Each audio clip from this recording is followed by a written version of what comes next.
قل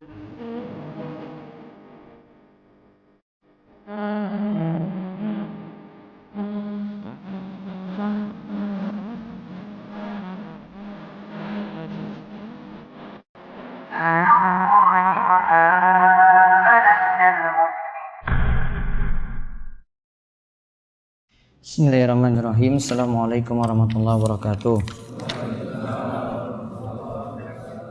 Alhamdulillah, wassalatu wassalamu ala rasulillah wa ala alihi wa sahbihi wasallam. Puji syukur kita panjatkan pada Allah. Selawat dan salam semoga tercurah pada junjungan kita Nabi besar Nabi Agung Muhammad sallallahu alaihi wasallam. Baik, Bapak, Ibu-ibu, para jamaah sekalian, peserta daurah untuk tanggal 1 Mei 2019 kali ini. Baik, lihat di kata pengantar, buku ini berisi catatan faedah dari hadis-hadis kitab Bulughul Maram. Hadis puasa dari Bulughul Maram, makanya diberi judul. Bahasan dalam kitab tersebut insya Allah akan dibagi menjadi beberapa serial buku. Kali ini diangkat 11 pembahasan dari 14 hadis. Jadi ada 11 pembahasan dari 14 hadis. Berisi bahasan pengertian as-siyam, puasa, faedah dan hikmah puasa, bagaimana kita mengawali Ramadan, masalah penentuan awal Ramadan, cara berniat puasa, bagaimana makan sahur dan berbuka puasa, hingga puasa wisol dan bermaksiat saat berpuasa. Bahasan lengkapnya ada di daftar isi. Nanti ada di bahasan terakhir itu maksiat dan mendengarkan musik saat puasa. Jadi pas lagi puasa, joget-jogetan, dengar campur sari boleh apa tidak. Nah itu nanti dibahas. Sebenarnya hadisnya belum rampung. Nanti di pembahasan lainnya akan dibukukan lagi karena tulisan kami belum rampung sampai hadis-hadis yang dibicarakan dalam kitab Bulughul Maram tadi. Namun kita lihat dari 11 pembahasan ini insya Allah sudah cukup banyak untuk persiapan masuk ke bulan Ramadan. Di samping sebelumnya kita sudah bahas berbagai faedah dari kitab Matan Abu Syuja. Nah sekarang lihat halaman setunggal, halaman 1. Semua sudah dapat buku? Ada yang nggak dapat? Dapat semua ya? Nah, kalau bukunya 400 buku dicetak. Kalau bukunya kurang ya berarti peserta lebih daripada 400. Namun masalahnya nanti kalau pesertanya kelebihan, makanannya nanti nggak tahu nanti bagaimana. Mudah-mudahan cukup. Amin ki lapar apa piye? Lihat halaman 1. Penjelasan kitab puasa. Baca. Secara bahasa, as-siyam berarti al-imsak, menahan diri. Secara istilah, as-siyam berarti menahan diri dari berbagai pembatal disertai niat dilakukan oleh orang tertentu pada waktu tertentu. Baik. Sudah dibuka pembahasan kitab puasa, penjelasan kitab puasa ya. Secara bahasa itu disebut dengan as-siyam.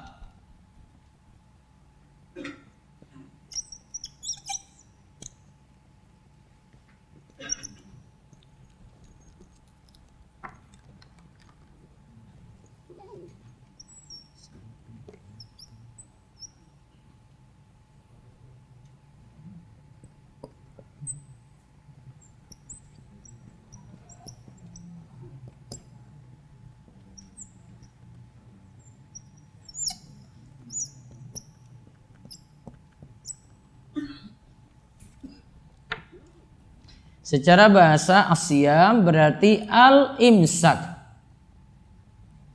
menahan diri.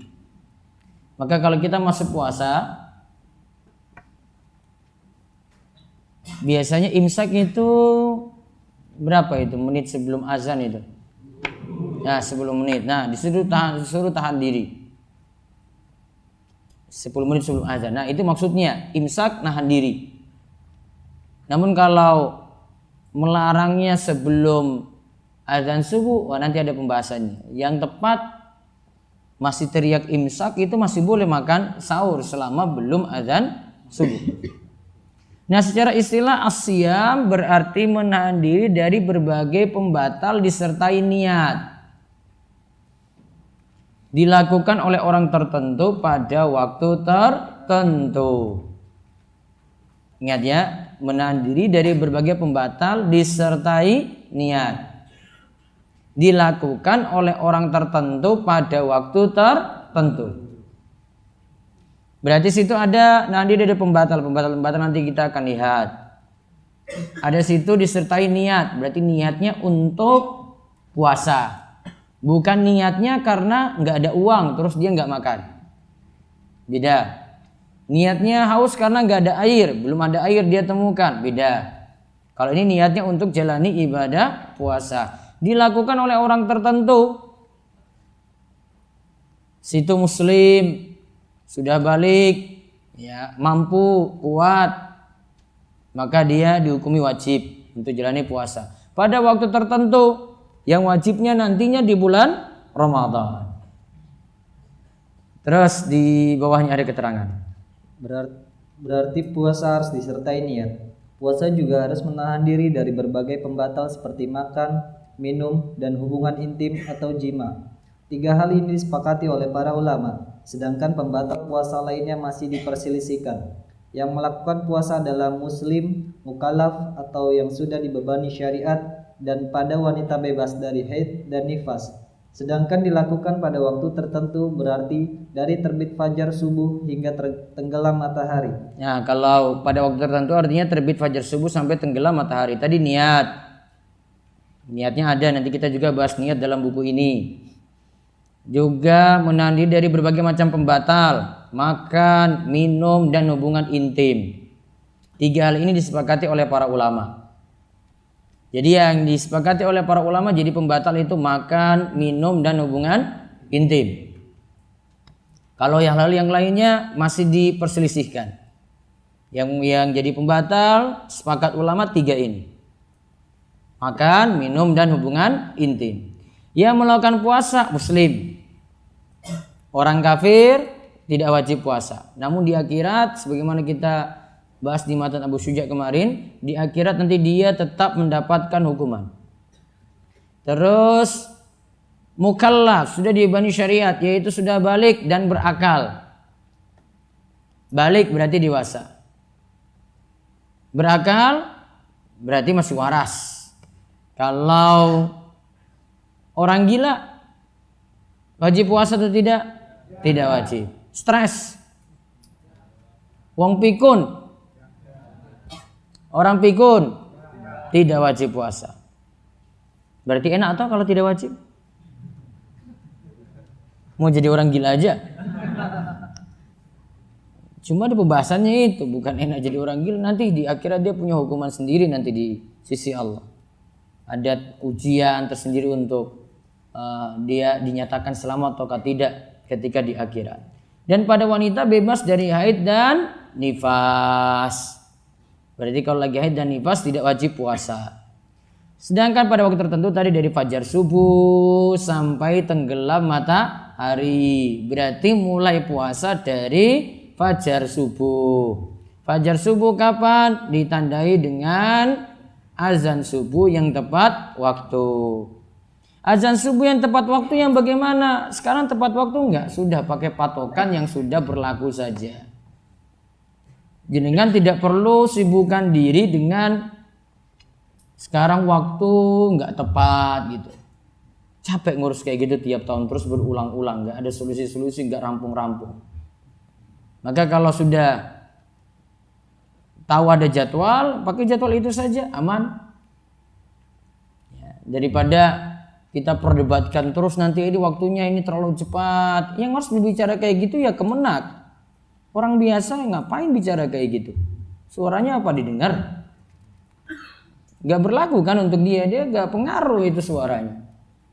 Yang berlaku yang didengar suaranya ya kalau kemenak yang ngomong. Maka sudah hargai yang ada, tidak usah diperdebatkan lagi untuk itu.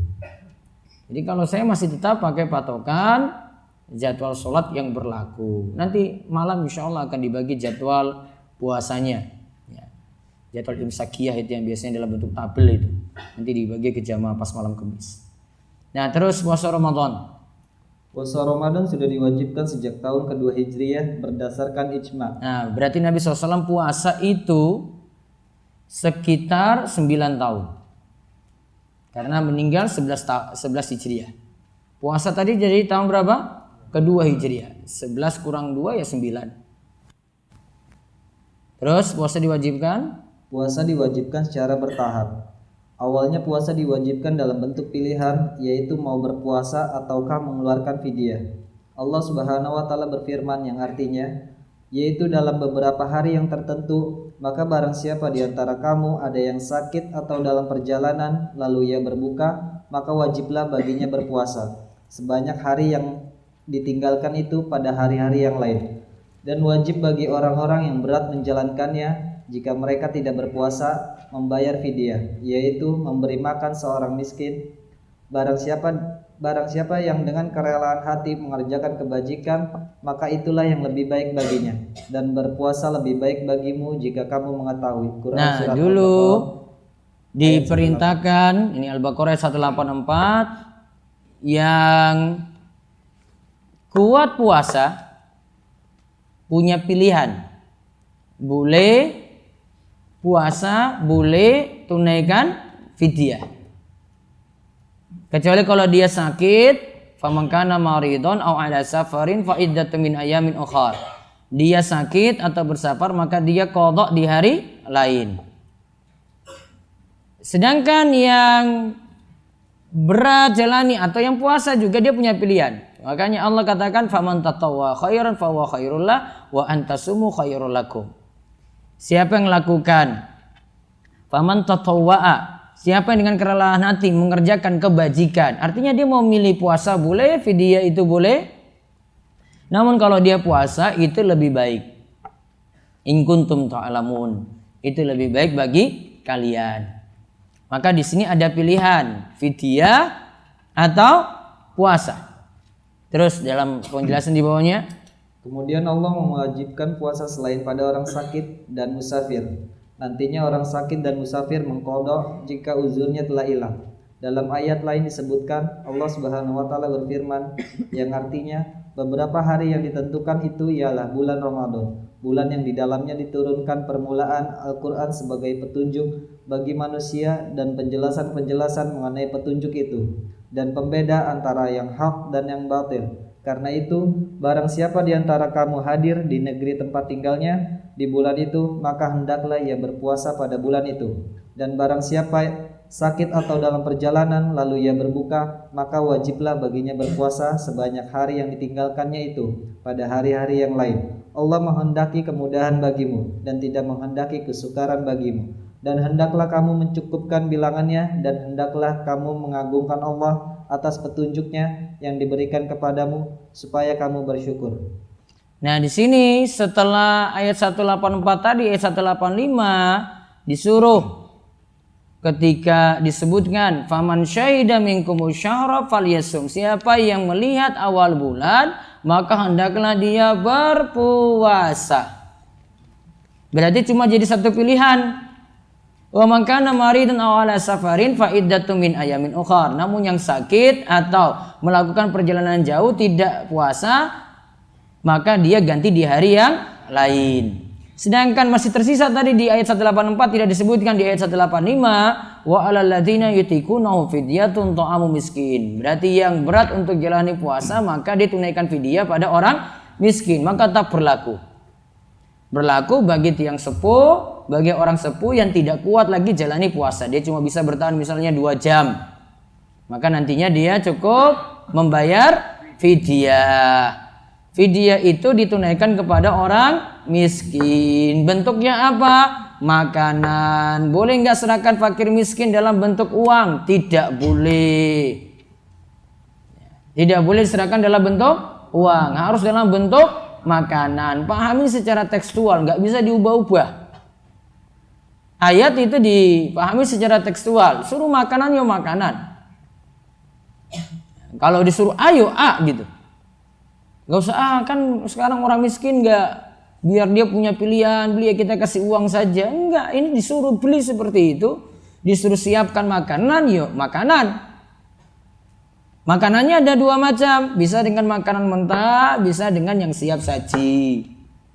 Kalau makanan mentah berarti pakai makanan pokok, apa? Beras. Ada dua pendapat, ada yang katakan seperempat sok atau 1 mud sama dengan 6 ons, atau pakai yang setengah sok. 1 sok itu ukuran zakat fitrah, setengahnya berarti kalau 1 sok 2,5 kilo, kalau setengahnya 1/4 kilo. Nah itu untuk 1 fidyah. Pakai yang tinggi lebih bagus biar aman.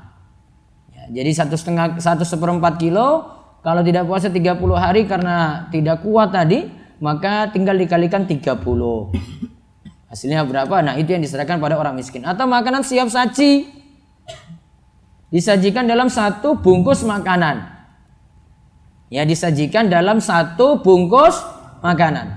Diserahkan kepada orang miskin.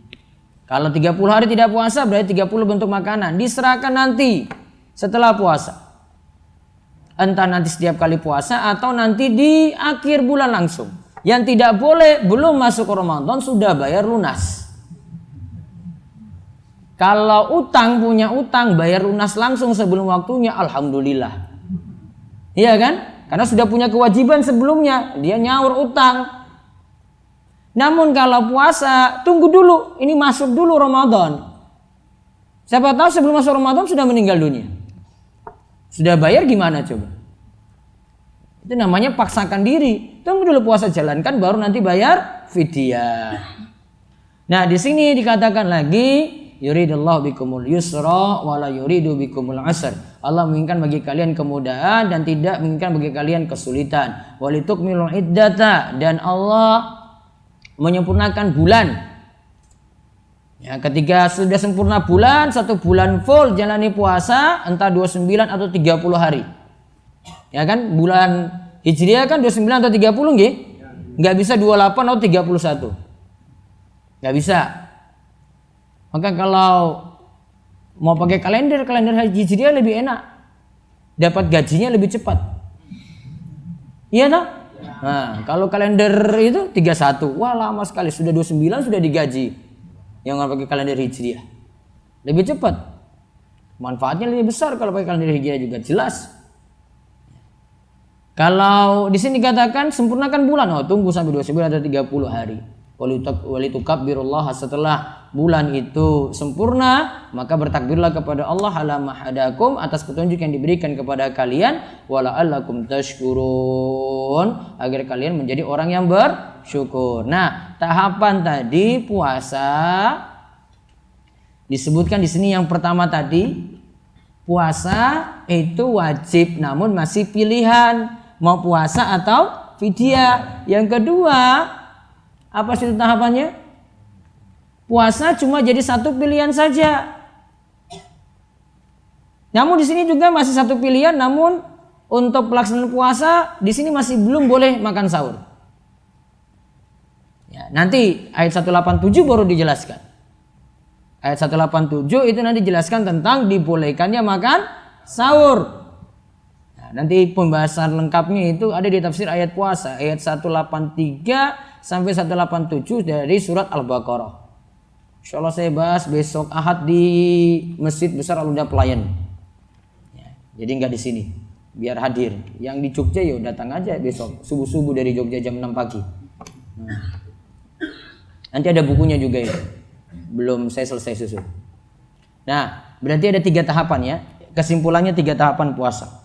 3 tahapan kewajiban puasa.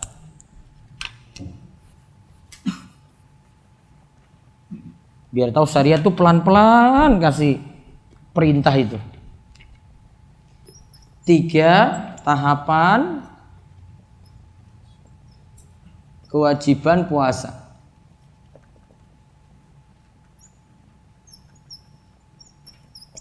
Satu apa tadi? Memilih puasa atau Fidyah. Mana yang lebih bagus? Puasa apa fidyah? Puasa.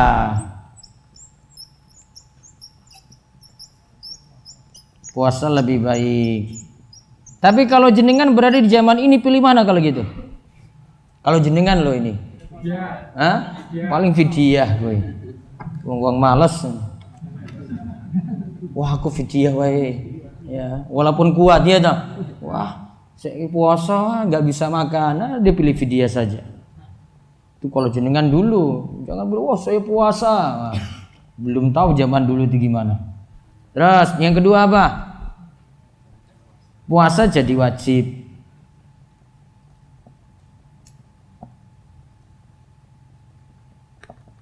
Satu pilihan.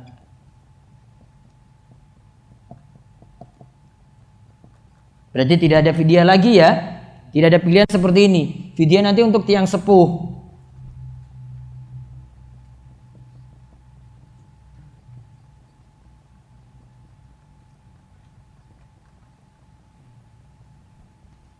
Namun syariat makan sahur belum. Jadi kalau puasa dulu, kalau sudah tidur malam, misalnya bar ngisa jam 7 langsung tidur, habis ngisa langsung jam 7-nya tidur langsung ya.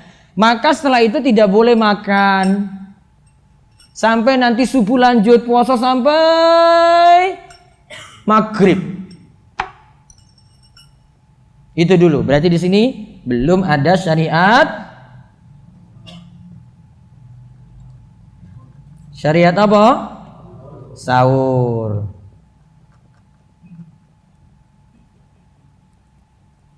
Tuh, dulu belum ada. Sekarang sudah ada belum? Sudah. Nah, sekarang baru yang ketiga. Puasa boleh makan sahur.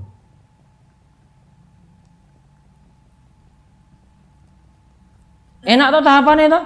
Oh, enak ini. Makin mudah apa makin sulit tahapannya ini? Mudah. Makin mudah enggak? Makin mudah. Makin dari nomor 1 sampai nomor 3 ini makin mudah. Kalau wis ora poso ki jelas iki malas banget gitu. Apalagi kalau lihat laki-laki. Laki-laki punya halangan apa coba? Ada halangannya? Kalau jenengan misalnya ini pergi ke warung makan, mau siap-siap buka puasa, terus ada laki-laki dengan perempuan pakai jilbab, dua-duanya lagi makan bakso jam 5, belum waktu buka. Jenengan suuzon apa husnuzon itu? Suuzon apa? Orang puasa tak? Iya jelas. Mau gimana lagi coba? Wah kalau saya itu langsung sudah ngamuk-ngamuk itu. Wah iki kok kalah karo bocah. Bocah wae dino kok. Ini malah ora puasa tenan. Mau coba husnuzon kayak gimana coba? Laki-laki apa dia temani istrinya nggak puasa juga gitu? Ah sudahlah saya batal aja lah. Istri saya datang bulan gitu. Gimana? Sering itu di warung-warung makan. Terus warung makan yang kasih sajian kayak gini berkah nggak itu? Hah? Berkah nggak? Dukung dalam maksiat. Iya nah? Berarti penghasilan nih. Hah? Halal apa mboten? Haram pokoknya.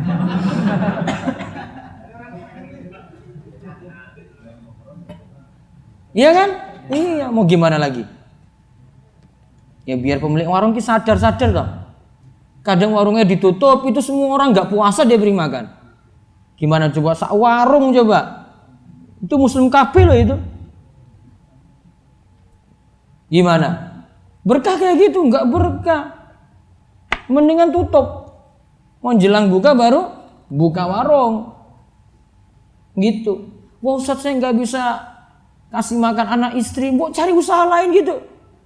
Buka catering untuk buka puasa kek, masa nggak bisa mikir untuk buka jualan gitu? Kok cuma buka warung saja kayak gitu terus? Iya kan? Bisa nggak catering gitu kan? Bisa toh?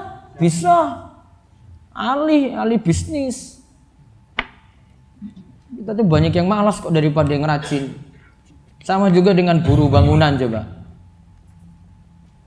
Buruh bangunan itu, ya, kalau jenengan mau kasih uzur apa coba? Saya itu malas sih bahas buruh bangunan itu. Boleh nggak buruh bangunan nggak puasa? Coba. Boleh nggak buruh bangunan nggak puasa? Boleh atau tidak? Alasan apa? Kalau wong Gunung Kidul, alasan kerja jadi buruh pas bulan Ramadan itu cuma jadi bekal untuk hari raya Idul Fitri. Betul nggak? Ora goro loh ini sudah mana-mana sudah saya selidiki itu. Iya toh? Betul toh, Pak? Mana ini yang di luar itu kok ora ana swara iki?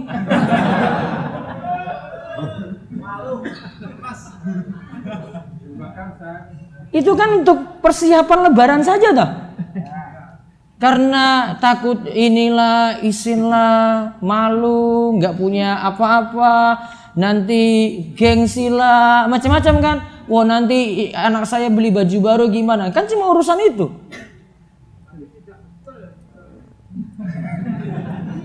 Ya alasan nggak bener. Alasannya bener nggak? Enggak.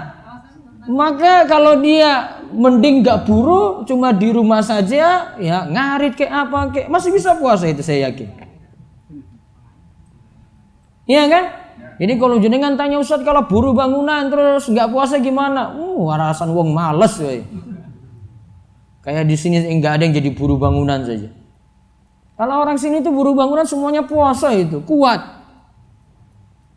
Justru kalau jenengan manjakan dengan suruh tidak puasa, wes ora puasa, wes ora sholat loh.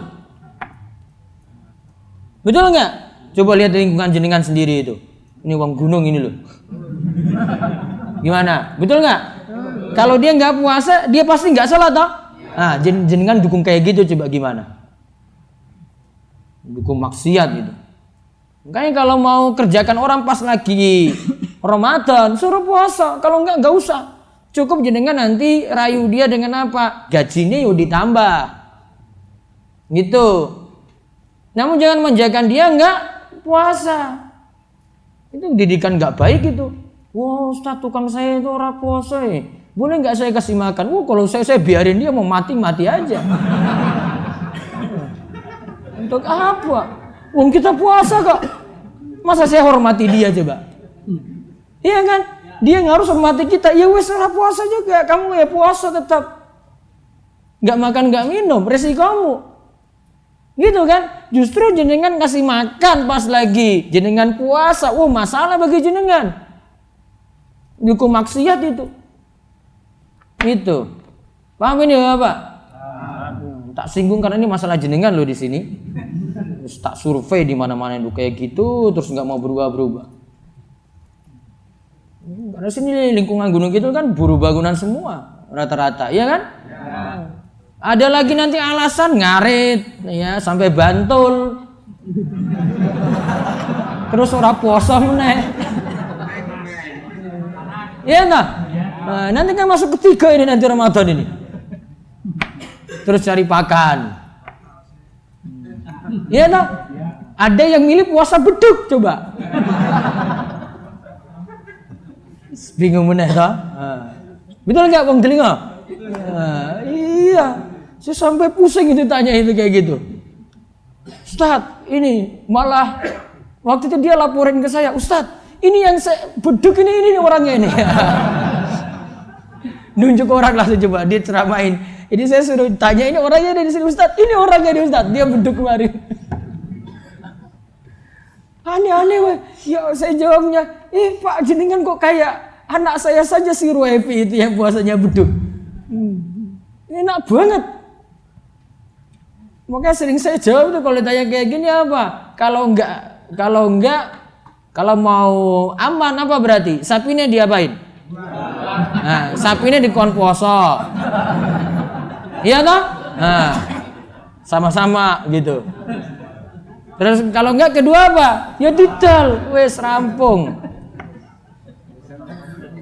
Mau apain lagi?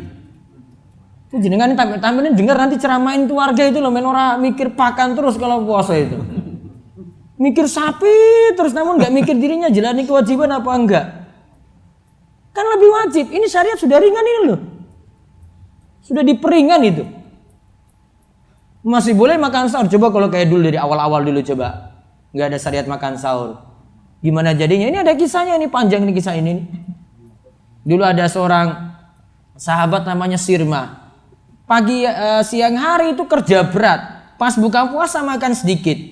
Mau ngisa, ya sudah habis isya terus dia nunggu istrinya buat makan. Terlanjur tidur.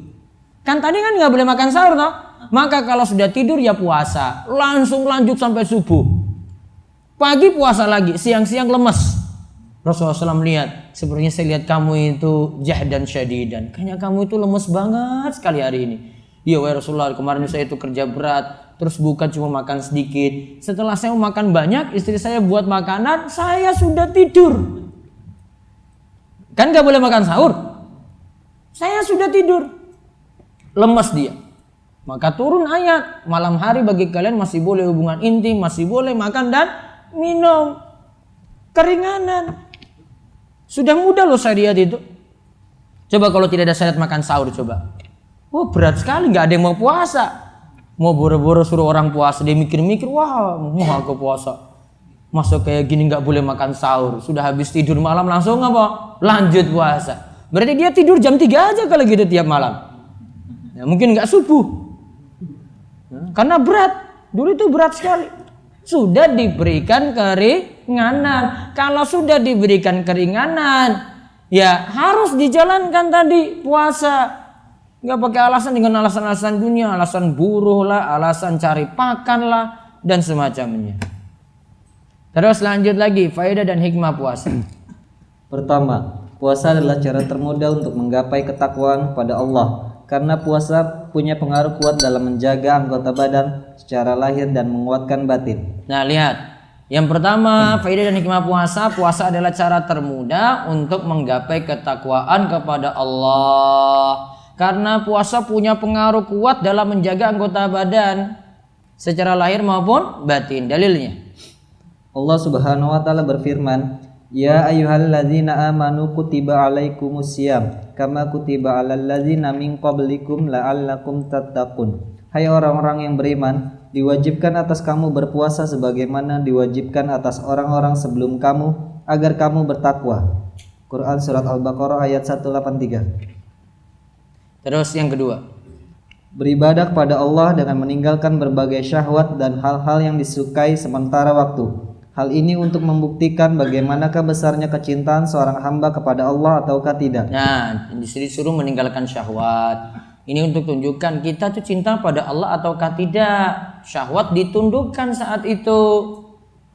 Nah berarti ada berbagai macam bentuk syahwat malah jadi pembatal kalau menurut para ulama. Kalau ulama Syafi'iyah misalnya istimna, onani, itu membatalkan puasa.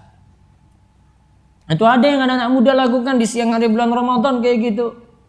Syahwatnya tidak bisa dikendalikan, ya, dia siang hari puasa itu onani. Puasanya bagaimana? Batal plus dosa.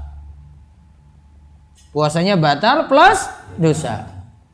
Terus Allah mengingatkan, Allah Subhanahu wa taala mengingatkan agar kita tidak menuruti hawa nafsu seperti yang pernah diingatkan pada Nabi Daud alaihissalam. Hai Daud, sesungguhnya kami menjadikan kamu khalifah atau penguasa di muka bumi. Maka berilah keputusan perkara di antara manusia dengan adil, dan janganlah kamu mengikuti hawa nafsu, karena ia akan menyesatkan kamu dari jalan Allah. Sesungguhnya orang-orang yang sesat dari jalan Allah akan mendapatkan azab yang berat, karena mereka melupakan hari perhitungan. Quran surat Shad ayat 26. nah lihat di sini disebutkan wala tattabi'il hawa fayudillaka an sabilillah. Janganlah ikuti hawa nafsu kalian, karena hawa nafsu tadi akan menyesatkan kalian dari jalan Allah. Dalam ayat lainnya, yang artinya, maka karena itu serulah mereka kepada agama ini, dan tetaplah sebagaimana diperintahkan kepadamu, dan janganlah mengikuti hawa nafsu, mereka. Quran surat Asy-Syura ayat 15. Wala tattabi'il ahwa wala tattabi' ahwaahum. Jangan mengikuti hawa nafsu mereka. Terus keterangan di bawah. Walau memang nafsu adalah suatu yang pasti ada pada diri manusia. Kalau tidak ada nafsu makan, nafsu minum, nafsu pada wanita, tentu ia akan sulit mempertahankan hidup dan sulit untuk menikah dan menyukai lawan jenisnya. Ibnu Taimiyah dalam Majmu' al-Fatawa menyatakan adanya nafsu dan syahwat itu sendiri tidaklah berakibat seseorang dihukum. Seseorang baru dikatakan terkena hukuman ketika ia menuruti nafsunya, sehingga yang ia harus lakukan adalah melarang nafsunya untuk melanggar larangan Allah. Melarang nafsu yang akan salah itulah yang masuk ibadah dan amal soleh. Jadi asalnya nafsu kita itu ada, ya kan? Nafsu ada nggak? Gimana kalau makan nggak ada nafsu coba? Nggak makan kan? Susah hidupnya. Minum nggak ada nafsu, susah juga hidupnya. Maka nafsu itu ada. Namun ada nafsu yang arahkan pada yang benar, ada nafsu yang arahkan pada yang salah. Yang perlu dikendalikan kalau nafsu itu mengarahkan pada yang salah. Nah, di sini dikatakan adanya nafsu dan syahwat itu sendiri, kata Ibnu Taimiyah, tidaklah berakibat seorang dihukum. Nafsu nggak dihukum tadi, nafsu makan nggak dihukum. Kalau diantar pada suatu yang salah, diarahkan pada suatu yang salah, nah itulah baru dihukum. Terus ketiga, faedah dan hikmah puasa. Puasa adalah untuk melatih jiwa untuk bersabar. Ibnu Rajab Al-Hambali, semoga Allah merahmati beliau, mengatakan karena puasa adalah bagian dari kesabaran. Mengenai ganjaran orang yang bersabar, Allah Subhanahu wa taala berfirman, yang artinya sesungguhnya hanya orang-orang yang bersabarlah yang dicukupkan pahala mereka tanpa batas. Quran surat Az-Zumar ayat 10. Juga disebutkan dalam hadis riwayat Tirmizi bahwa puasa adalah bulannya bersabar. Namun redaksi hadis semacam ini dhaif. Nah, kalau redaksinya puasa adalah bulan sabar, hadisnya dhaif. Namun maknanya benar. Lihat, sabar itu ada 3 macam. 1. Sabar dalam melakukan ketaatan kepada Allah. 2. Sabar dalam meninggalkan yang haram. Dan 3. Sabar dalam menghadapi takdir yang terasa menyakitkan. Nah, ketiga macam bentuk sabar ini semuanya terdapat dalam amalan puasa. Dalam puasa tentu saja di dalamnya ada bentuk melakukan ketaatan, menjauhi hal-hal yang diharamkan. Juga dalam puasa seseorang berusaha bersabar dari hal-hal yang menyakitkan seperti menahan diri dari rasa lapar, dahaga, dan lemahnya badan. Itulah mengapa amalan puasa bisa meraih pahala tak terhingga sebagaimana sabar. Nah, maka puasa itu hikmahnya kita dilatih sabar karena bentuknya 3. Sabar dalam ketaatan. Kita jalani puasa dari fajar sampai tenggelam matahari, itu lagi dilatih taat atau tidak. Siapa tahu dia ketika puasa diam-diam makan gitu. Kan kamu mau taat nggak? Kalau anak sekolah diam-diam di sekolah jajan gitu. Dia mau taat atau tidak? Yang kedua, sabar dalam meninggalkan yang haram, matanya dijaga, ya, pendengarannya juga dijaga dari maksiat. Yang ketiga, sabar dalam menghadapi takdir yang terasa menyakitkan. Yang terasa berat kita nahan lapar, nahan haus, ya, dan badan tuh jadi lemas. Ya. Kita kuat nggak nahan itu? Itu namanya menahan takdir yang terasa menyakitkan. Nah, itu dilatih semuanya dalam sabar. Maka pahala sabar ini ada dalam amalan puasa. Siapa yang puasanya benar maka dia dapat pahala bighairi hisab, pahalanya tanpa batas. Kemudian keempat, puasa itu membuat sehat seperti dapat menurunkan bobot badan, mengurangi resiko stroke, menurunkan tekanan darah, dan mengurangi resiko diabetes. Manfaat kesehatan ini adalah manfaat ikutan. Namun tetap seseorang yang berpuasa meniatkan puasanya ikhlas karena Allah, bukan semata-mata ingin sehat. Nah, jadi ingat, puasa memang tujuannya juga atau manfaatnya bisa buat badan kita jadi sehat. Namun jangan jadi niatan pokok. Puasa ya tetap puasa saja. Ya, itu tadi cuma ikutan. Ikutannya berarti tambahan. Nggak dapat itu nggak masalah. Kalau nggak dapat itu, kan ini sudah amal soleh, Allah balas nanti. Yang penting kita jalankan dulu. Nah, kenapa tidak boleh semata-mata untuk sehat saja? Nah, lihat ayat di bawahnya. Allah berfirman, barang siapa yang menghendaki keuntungan di akhirat, akan kami tambah keuntungan itu baginya. Dan barang siapa yang menghendaki keuntungan di dunia, kami berikan kepadanya sebagian dari keuntungan dunia. dan tidak ada baginya suatu bahagia pun di akhirat. Quran surat Asy-Syura ayat 20. Nah, lihat di situ disebutkan man kana yuridu hasal akhirah, siapa yang ingin keuntungan di akhirat ya. Kemudian nazid lahu fi harsihi wa man kana yuridu harsad dunya nutihi minha. Maka kalau siapa yang ingin keuntungan akhirat Allah akan beri, namun siapa yang ingin keuntungan dunia juga dia dapat. Namun wa malahu fil akhirati min nasib, di akhirat dia tidak dapat apa-apa. Kalau cuma ingin semuanya harap di dunia. Contoh, nah sebagian itu ada yang katakan gini, kalau sedekah 50.000 nanti Allah akan ganti 500.000. Kalau sedekah 500.000 akan diganti 5 juta, 10 kali lipatnya. Dia tunggu-tunggu, kok 500.000 ini nggak datang, kok 5 juta nggak datang ya. Itu tanda dia cuma harap dunia saja. Hati-hati. Dan anjuran sebagian ustadz yang suruh sedekah untuk perbanyak harta terus ini nggak benar. Yang namanya sedekah saja dulu. Mau entah nanti hartanya nambah atau tidak, pokoknya tetap sedekah. Kalau tidak tambah harta ya sudah jadi tabungan untuk akhirat kita nanti. Gak usah harap-harap gantian dunia terus. Ustadz saya sudah nyumbang kok banyak, kok nggak ada ganti. Ya memang dasarnya kok orang pelit kok. Nunggu ganti terus. Iya tak? Coba keluarkan aja ini, sudah keluarkan lagi. Mau diganti alhamdulillah, Allah kasih lagi gitu, kasih lagi. Alhamdulillah disyukuri. Kalau tidak, itu sudah jadi simpanan itu. Itu sudah berkah. Terus pahala besar di balik puasa. Dari Abu Hurairah radhiyallahu anhu, Rasulullah sallallahu alaihi wasallam bersabda, setiap amalan kebaikan yang dilakukan oleh manusia akan dilipat gandakan dengan 10 kebaikan yang semisal hingga 700 kali lipat.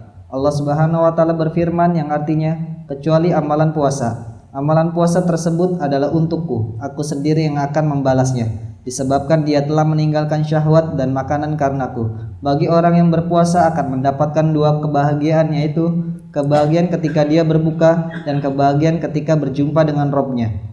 Sungguh bau mulut orang yang berpuasa lebih harum di sisi Allah daripada bau minyak kasturi. Nah, lihat di situ dikatakan pahala puasanya ya, kecuali amalan puasa, illa soma fa innahu li wa ana ajzibi.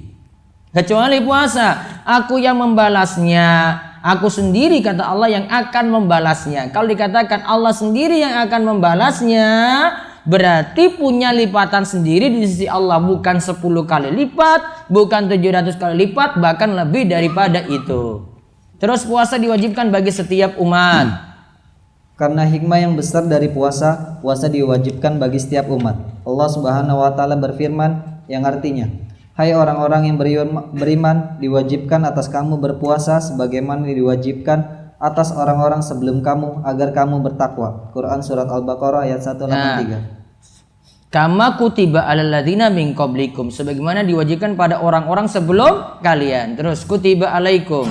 Dalam ayat di atas menunjukkan akan wajibnya puasa Ramadan. Nah, kutiba alaikum artinya diwajibkan bagi kalian. Terus mengenai umat sebelum Islam yang dimaksud adalah ahli kitab, yaitu Nasrani. Ada 2 alasan mengenai hal ini. 1. Karena Nasrani lebih dekat zamannya dengan Islam yang dibawa Nabi kita Muhammad sallallahu alaihi wasallam. Terus 2. Di awal Islam, jika seseorang sudah tertidur di malam hari, maka ia sudah mulai berpuasa tanpa dibolehkan makan sahur lagi setelah itu. Ini semisal dengan puasanya Nasrani. Nah, itu sama dengan puasa Nasrani. Jadi kalimat alal ladzina min qablikum sama seperti orang sebelum kalian. Sebelum kalian sini adalah Nasrani. Terus Ibnu Katsir rahimahullah berkata, jika di malam hari mereka tertidur, maka sudah diharamkan bagi mereka makan, minum, dan berhubungan intim dengan istri, serta dilarang melakukan pembatal selain itu. Terus berarti dalam ajaran mereka tidak ada syariat makan sahur seperti kita. Dari Amr bin As radhiyallahu anhu, Rasulullah sallallahu alaihi wasallam bersabda, perbedaan antara puasa kita umat Islam dan puasa ahlul kitab terletak pada makan sahur.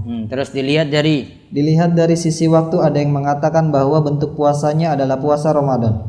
Ada yang katakan bahwa mereka melakukan puasa hanya 3 hari.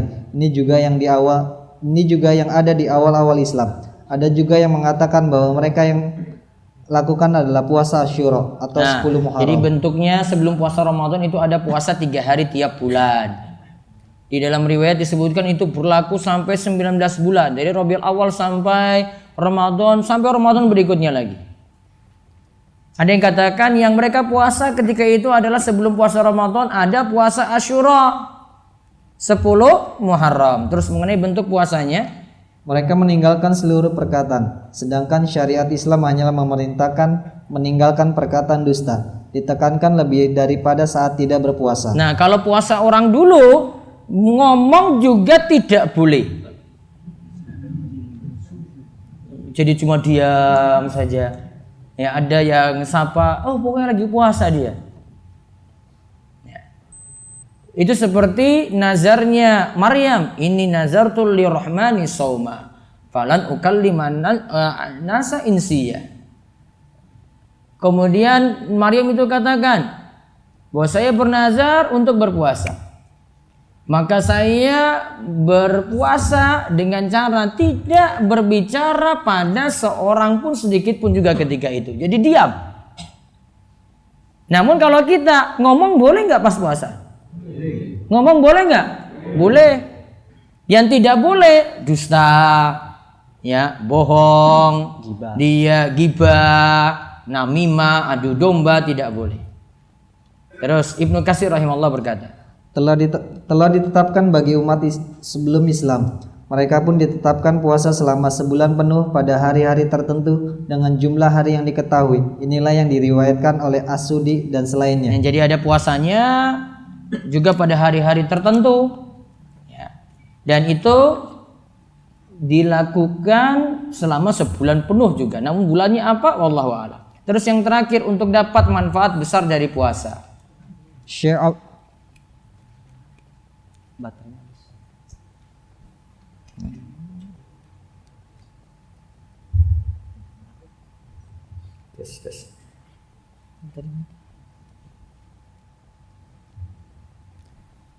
Abdullah bin Shalih Al-Fauzan dalam Minha Al-Alam berkata, untuk mendapatkan faedah besar dari puasa, maka tentu puasa yang dilakukan adalah puasa yang sempurna. Orang yang berpuasa tentu harus meninggalkan hal-hal yang diharamkan saat berpuasa.